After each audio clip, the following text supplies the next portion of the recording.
Je n'aime pas la cuisine africaine, c'est trop gras. Arrêtez de dire aux gens ce qu'ils doivent manger à partir du moment où ils mangent sainement.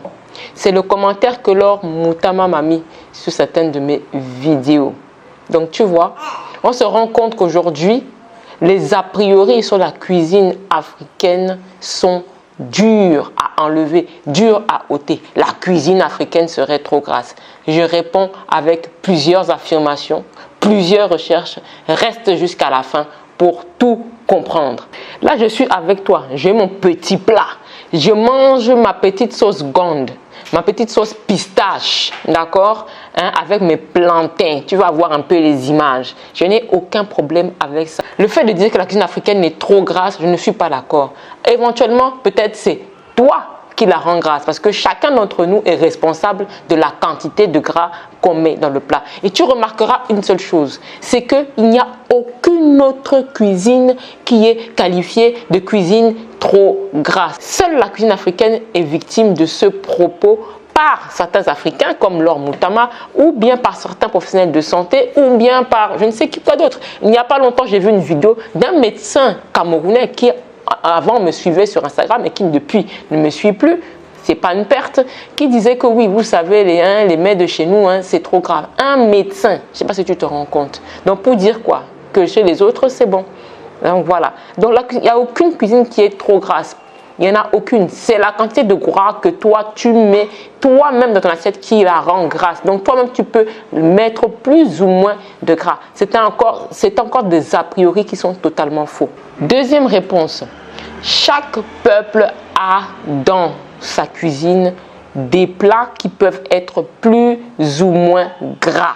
Je vais te citer par exemple en France, la tartiflette par exemple. Elle est de nature grasse.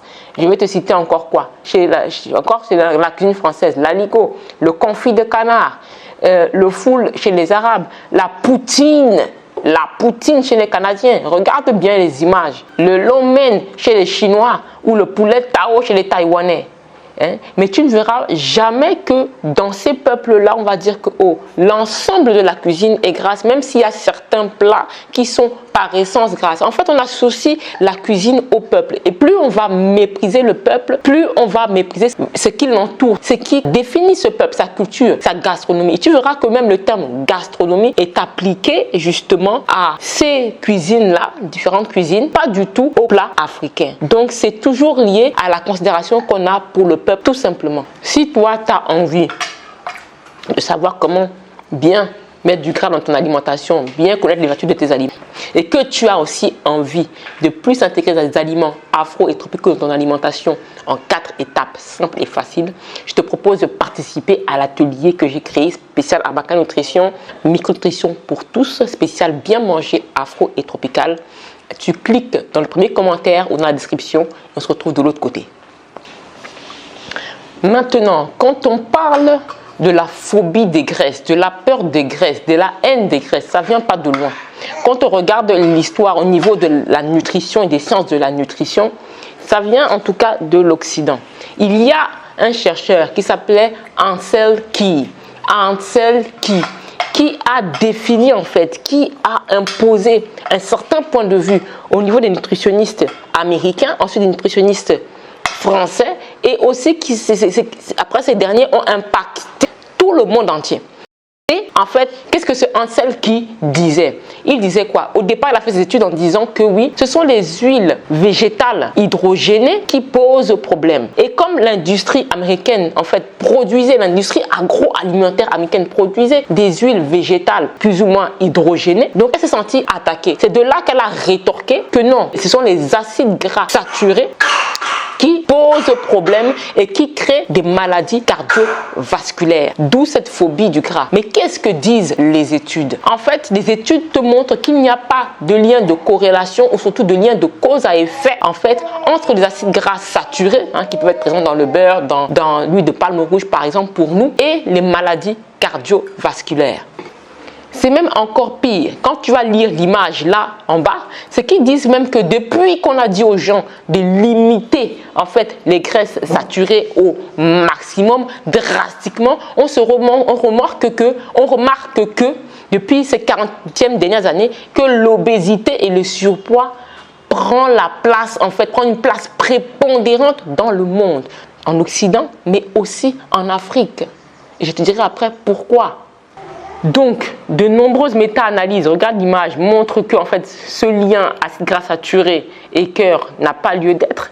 Et ce qui va plutôt impacter le cœur et en plus encore créer cette obésité, ce surpoids qu'on voit en France et même en Afrique, c'est en fait les sucres complexes, les sucres raffinés, les sucres issus des céréales raffinées, notamment le blé. Comme tu sais, on voit les maquis, les tonneaux d'eau partout en Afrique avec les gens qui consomment des montagnes de spaghettis, des montagnes de macaroni, des montagnes de pâtes. On sait, on le fait ça. Et ça crée de l'insuline. Et l'insuline, cette hormone-là, est une hormone de stockage qui crée du gras quand tu manges tout ça en excès. Oui, on accuse en fait la mauvaise partie de l'alimentation. Bon, en même temps, je ne vais pas arrêter, je vais aussi bien manger ma sauce avec toi, à ta santé, ma bonne sauce, ma sauce pistache sympa à ma façon, avec du porc fumé, de la peau de porc, avec des bananes plantains. Je te dis vraiment aussi bon appétit, c'est très bon. Donc ce qu'il faut comprendre, c'est que l'apport en graisse est très important. Tu vois, on a 15 à 17% de nos hormones qui dépendent du gras. Les hormones des femmes, les œstrogènes, la progestérone, les hormones mâles, les testostérone découlent d'un gras qui est important, qui s'appelle le cholestérol. La vitamine D qui est importante pour notre vie, pour notre santé, découle du cholestérol. L'apport en gras est très important, ne serait-ce que pour nos hormones sexuelles et notre équilibre hormonal. Et ça, on ne te le dit pas. L'apport en gras devait être 50%. De ton apport devrait être un apport d'acide gras saturé, 30% d'acide gras, ce qu'on appelle monoinsaturé, et 15% à peu près d'acide gras polyinsaturé. Acide gras, 50% à peu près d'acide gras saturé, c'est-à-dire ce que tu vois dans l'huile de coco, ce que tu trouves dans l'huile de palme rouge, 30% d'acide gras monoinsaturé, ce que tu trouves dans l'huile d'arachide, l'huile d'avocat. Et puis 15% d'acide gras polyinsaturé, ce que tu trouves dans les noix, dans les oléagineux et dans les poissons gras, comme le maquereau qu'on aime bien. Et si quelqu'un vient te dire que oh non, cette proportion-là n'est pas bonne, c'est la proportion de cet acide gras qui se trouve dans la viande, mais c'est aussi cette proportion d'acide gras-là, comme je t'ai cité, 30 et 50, 30, 15, qui se trouve dans le lait maternel.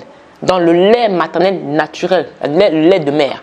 Donc si ce serait mauvais, je ne pense pas que notre corps produirait ce type d'acide gras-là pour nos bébés. Il faut savoir que le lait maternel contient à 50% des acides gras saturés.